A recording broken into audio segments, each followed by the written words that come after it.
નમસ્કાર દોસ્તો, ફરી એકવાર હું છું આપની સાથે વિનુભાઈ ઠાકોર। આજે મિત્રો વિડીયો લાંબો નહીં થવા દઉં અને નાનકડી એક વાત ઉપર આપણે ચર્ચા કરી લઈએ કે 2-4 મિનિટમાં આપણી ચર્ચા પણ પૂરી થઈ જાય અને તમારો સમય પણ ના બગડે। એટલા માટે ખાસ વિડીયોમાં બને રહેજો, એન્ડ સુધી વિડીયો જોજો। અને આ વિડીયો મિત્રો એટલો રસપ્રદ બનવાનો છે અને આ વિડીયોની અંદર જે હું તમને વિડીયો બતાવવાનો છું, દેખાડવાનો છું, એ વિડીયો જોઈને તમે પણ ચોંકી જશો મિત્રો। હા, એક દાદાએ જે વિરોધ કર્યો છે, વિરોધ પ્રદર્શન રાજકોટની અંદર, ગુંખાર બાપુ છે એમનું નામ, અને એક સરસ મજાનો એમને સંદેશો આપ્યો છે પોલીસ તંત્રને પણ, સરકારને પણ અને જનતાને પણ। એટલે વાતમાં એમ છે મિત્રો કે આપણે જોયું અવારનવાર કે આજ સુધી પોલીસ તંત્ર દ્વારા, સરકાર દ્વારા જે વાહન ચાલક છે, ટુ વ્હીલર હોય, સ્કૂટી હોય, કોઈ પણ ટુ વ્હીલર આપણી જોડે વાહન હોય અને ચલાવતા હોઈએ એ સમયે આપણે હેલ્મેટ પહેરવું ફરજિયાત છે। પણ ક્યાંય એવું તો નથી થયું ને, એવા ઘણા કિસ્સાઓ આપણને આવ્યા છે સામે કે હેલ્મેટ પહેરેલું હોય છે છતાં પણ લોકોને જિંદગી ગુમાવવી પડે છે। અને ઘણી જગ્યાએ એવું પણ બન્યું છે કે હેલ્મેટના કારણે લોકોનો જીવ પણ બચી જતો હોય છે। હેલ્મેટ પહેરેલું હોય ને અચાનક ક્યાંય રોડ ઉપર કે બાઇક જતું હોય, લઈને જતા હોય આપણે ટુ વ્હીલર, અને સ્લીપ મારે, અને જો હેલ્મેટ પહેરેલું ના હોય અને સતત તમે જો કોઈ ડિવાઇડર સાથે અથડાઈ જાઓ છો કે તમારો માથાના ભાગરૂપી તમે નીચે પટકાવશો તો માથાની અંદર ઘણી બધી ઈજાઓ આવતી હોય છે અને ઘણીવાર લોકોએ પોતાનું જીવન ટૂંકાવવું પડે છે, અથવા તો લોકોને માથાના ભાગે વાગવાથી હેમરેજ જેવી બીમારી થઈ જતી હોય છે અને ઘણીવાર લોકો કોમાની અંદર પણ જતા રહેતા હોય છે। તો એ બાબત તો ઠીક છે કે હેલ્મેટ પહેરવું જોઈએ, જેથી જીવન બચાવવાના પ્રયાસો ઘણા બધા રહે છે। જો હેલ્મેટ નહીં પહેરેલું હોય તો ઘણી બધું તકલીફો આવી શકે છે, ઘણી બધી તકલીફોની સામનો પણ કરવો પડે છે જ્યારે એવી કોઈ ઘટના ઘટે છે। પણ મિત્રો, રાજકોટની અંદર હમણાં થોડા સમયથી એક અભિયાન ચાલી રહ્યું છે સરકાર દ્વારા, પોલીસ તંત્ર દ્વારા। એક હેલ્મેટનો જે કાયદો છે એ કડકમાં કડક રીતે પાલન થાય એવી રીતે નિયમ બહાર પાડ્યા છે। અને રાજકોટની અંદર અત્યારે પોલીસ એ અભિયાન ચલાવી રહી છે હેલ્મેટનું, કે હેલ્મેટ ફરજિયાત પહેરવું જોઈએ, નહીંતર હેલ્મેટ દ્વારા જો હેલ્મેટ પહેરેલા નહીં હોય એને પકડવામાં આવશે તો સખતમાં સખત એમની જોડે દંડ પણ વસૂલવામાં આવે છે। હવે એવાની અંદર મિત્રો અમુક લોકોની માન્યતા એવી છે કે હેલ્મેટ પહેરીએ છીએ તો જમણી બાજુ કે ડાબી બાજુ એટલું વધારે કંઈ જોવા મળતું નથી, સીધું જોવાનું હોય છે, થોડું આજુબાજુ જોઈ શકતા નથી અને કાનની અંદર કંઈ સંભળાતું નથી। આવી ઘણી બધી પરેશાનીઓ આવે છે અને ઘણી બધી જગ્યાએ જોયું છે મિત્રો કે જ્યારે પોલીસ દ્વારા જ્યારે હેલ્મેટ વિના જે વાહન લઈને જતા હોય ટુ વ્હીલર, ત્યારે જ્યારે પોલીસ એમને પકડે છે, એટલે ઘણી બધી વાર તો તમે જુઓ તો મિત્રો એ જે વાહન ચાલક હોય એ ગુસ્સામાં આવી જાય છે પોલીસના સામે કે આજ પછી હવેથી મને તિહાડ જેલમાં નાખી દો કે કોઈ પણ જગ્યાએ મને નાખો, હું હેલ્મેટ નહીં પહેરું। આવા પણ કિસ્સા આપણી સમક્ષ આવી ચૂક્યા છે। અને આ મિત્રો એવા ઘણા બધા લોકો પણ છે કે જેમને હેલ્મેટ પહેરાવાથી એક ગૂંચળામણ થતી હોય છે, હેલ્મેટની અંદર જે મોંના ભાગે કે કંઈ પણ પરસેવો પણ થતો હોય, અમુકને ગૂંચળામણ થતી હોય, ગભરામણ જેવી એમને અચૂકતું લાગતું હોય છે, જેના કારણે હેલ્મેટ નથી પહેરી રહ્યા હોતા। પણ હેલ્મેટ પહેરવું એ બહુ ખાસ જરૂરી વસ્તુ છે। એના કારણે ભગવાન ના કરે ના અને ના કરે નારાયણ, અને કોઈ વાર જો એવો સમય આવી જાય ને એવી ઘટના ઘટી જાય આપણી સાથે, અને કોઈ પણ પ્રકારે આપણે બાઇક દ્વારા કોઈ નાનો મોટો એવો ઘટના ઘટે અને ત્યાં આગળ આપણે પટકાઈએ કે સ્લીપ મારે બાઇક કે ડિવાઇડર સાથે અથડાઈએ, અને જો હેલ્મેટ પહેરેલું હોય તો માથાના ભાગે ઘણી બધી ઈજાઓ આવવાની શક્યતા ઓછી થઈ જાય છે।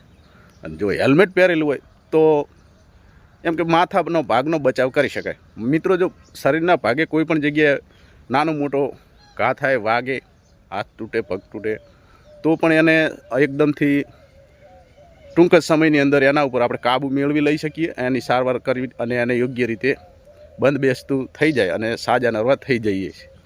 પરંતુ માથાનો ભાગ એક એવો પ્રકારનો ભાગ છે કે માથાના ભાગે જો નાનામાં નાની ઈજા આવે તોય પણ ઘણી બધું તકલીફ પડતી હોય છે, ઘણી બધી મુશ્કેલી વેઠવી પડતી હોય છે।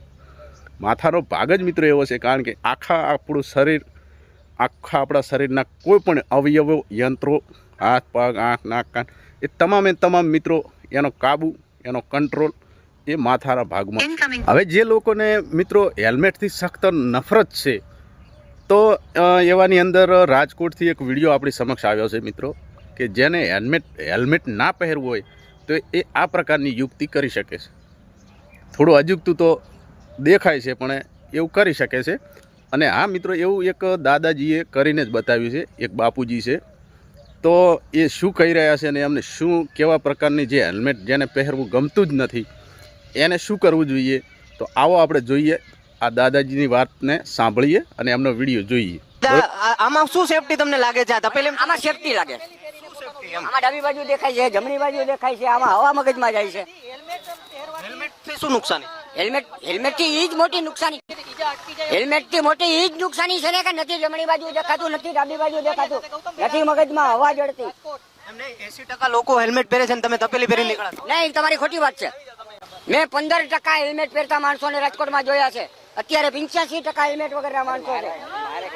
કે આ લોકો જે કાયદાથી બીએ છે બિચારા, ઈ લોકો હેલ્મેટ પહેરી છે.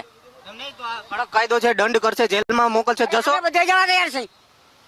અમે બધે જવા તૈયાર છે. રોજગારી શું છે તમારું? મારી રોટલી વેચવાની છે. હું દંડ નહીં ભરી શકો તો તો ભલે જેલમાં નાખી દે. અગાઉ પણ આવો કાયદો આવ્યો તો ત્યારે શું થયું હતું? ત્યારે અમે હેલ્મેટ આવી રીતના જ નીકળતા. એક મિનિટ હવે તમે મને યાદ દેવરાયું ને, 1 મિનિટ. એટલે શું આવી રીતના વિરોધ જ કરતા? આવી રીતના વિરોધ જ કરતા હતા. અને વિરોધનું છે કે તો બતાવી દો મારી પાસે. હવે આ વખતે નહીં જ પહેરું. 2019 મેં અહીંયા બોર્ડ મારીને, મારું બોર્ડ મારેલું છે 2019. હવે દાદાજીએ કહ્યું કે કાનમાં કંઈ સંભળાતું નથી, આ બાજુથી ના દેખાય, આ બાજુથી ના દેખાય, ને હવા પણ મળતી નથી મગજને, આ માથાના ભાગને કોઈ પણ રીતે, અને ગૂંચળામણ જેવું લાગે. એટલા માટે હું હેલ્મેટનો વિરોધ કરું છું અને આ તપેલી પહેરીને નીકળ્યો છું. અને આવું તો મેં ઘણીવાર કરી ચૂક્યો છું. પણ આપણે પણ માનીએ છીએ કે ચલો, પણ મિત્રો તપેલીને કોઈ પણ આપણે એવી ઘટના ઘટે તો માથાના ભાગમાંથી તપેલીને નીકળતા વાર ના લાગે અને એ ખરાબ દેખાય, એવું પણ આપણે માનીએ. અને એવું અત્યારના લોકો આવું, આ તો બાપુજી છે, ચલો જવા, આપણે એમ કે ઉંમર લાયક છે એટલે આવી એમને યુક્તિ જે અમને યોગ્ય લાગ્યું એવી રીતે એમને કર્યું. પણ અત્યારના યુગના જે લોકો છે એમને આવું બધું અજુગતું લાગે ને આવું કોઈ કરી શકે નહીં. પણ દાદાજીએ કરીને બતાવ્યું અને તપેલી પહેરી અને બજારમાં નીકળ્યા, બરાબર. અને આ જે ન્યૂઝના એક રિપોર્ટરની નજરમાં આવી ગયા અને એમનો વિડીયો લઈ લીધો, એમની રાય પણ લઈ લીધી, આપણે પણ સાંભળ્યું. પણ મારું તો કહેવું કે મિત્રો, જેટલો તમે હેલ્મેટ પહેરવાનું રાખશો એટલી તમારા માટે સેફટી છે અને બહુ સરસ છે. આપણે આપણા પરિવારનું વિચારવાનું હોય અને આપણું ના વિચારી શકતા હોય, પણ આપણી પાછળ આખો પરિવાર હોય, આપણું ઘર હોય, આપણા ઘરના લોકો હોય જે આપણા ઉપર જે આશા રાખી રહ્યા હોય, આપણા લીધે જે આપણા પરિવારના ભરણ પોષણ થતું હોય, તો આપણે આપણી સેફટી માટે હેલ્મેટ પહેરવું જરૂરી છે, બરાબર. એને કોઈ બીજી વાત સાથે સરખાવવામાં ના આવે એવી વિનંતી. ખાસ કરીને હેલ્મેટ પહેરવાનું રાખશો તો જીવનનું નક્કી હોતું નથી. એવું નથી કહેતો કે હેલ્મેટ હશે તો આવું નહીં જ થાય, પણ હેલ્મેટ એક આપણું 95થી 99% સુધી આપણા માથાના ભાગને બચાવી શકે છે, આપણા જીવનને બચાવી શકે છે. તો આટલું જ હતું વિડીયોની અંદર. વિડીયો ગમ્યો હોય તો મિત્રો શેર કરી દીજો, લાઇક કરજો. ચેનલમાં નવા હોય તો મિત્રો ખાસ કરીને સબસ્ક્રાઈબ કરજો, જેથી ઘણા બધા ગુજરાતની ખબરના વિડીયા, મુદ્દાઓ, ચર્ચાઓ, રાજકારણ એવા ઘણા બધા વિડીયા મોકલતો રહીશ. આ ચેનલની અંદર અપલોડ કરવામાં આવશે, તો ખાસ કરીને ચેનલ સબસ્ક્રાઈબ કરશો, રજા આપશો. મળીએ બીજા કોઈ નવા વિડીયોમાં. જય હિન્દ, ધન્યવાદ, જય માતા.